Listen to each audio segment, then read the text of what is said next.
Well, Debbie Reynolds also stars in tomorrow's star movie, The Pleasures of His Company, with Fred Astaire and Lily Palmer. It, too, begins at 2 o'clock tomorrow afternoon.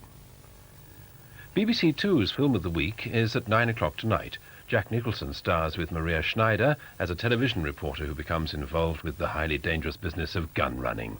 The Passenger at 9 o'clock tonight on BBC 2.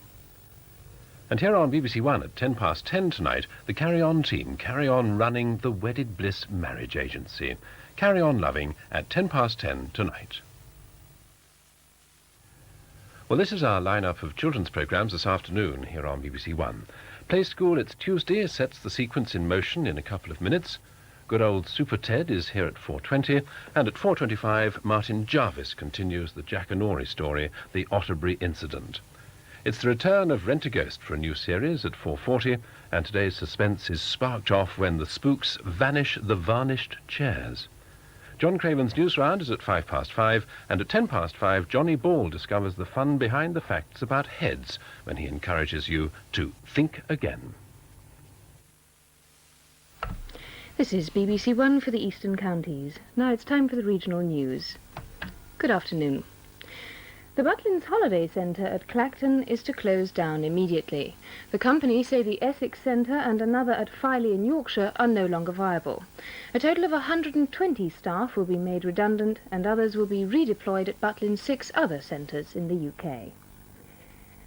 The parents of 30 Asian children who haven't attended school in Peterborough since the start of the autumn term because of a row over school transport have been given 14 days to send them to school or face prosecution. The children have been kept away from the Ken Stimson Community School because their parents say they can't afford £40 a term in bus fares. Residential social workers at 8 homes in Northamptonshire say they're staying on strike until the council moves a girl admitted to an assessment centre in defiance of a ban on admissions by Nalgo union members. The Social Services Department say the girl had been remanded by magistrates on condition that she lived at the Hollies Assessment Centre. The homes are being run by management and members of other unions. A Suffolk man appeared before Lowestoft magistrates today charged with murdering his wife. Michael Blaxall, aged 30, of Chantry Cottages, Brandish, was remanded in custody for 7 days.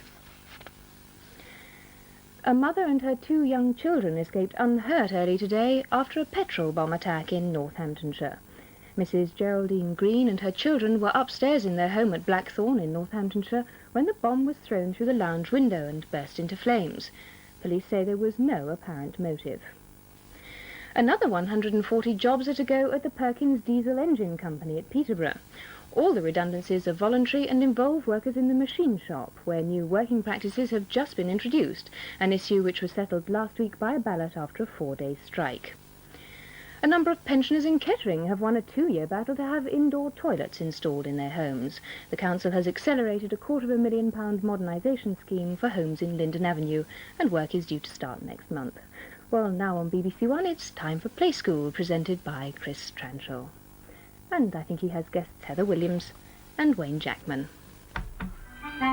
Get ready to play. What's today? Tuesday.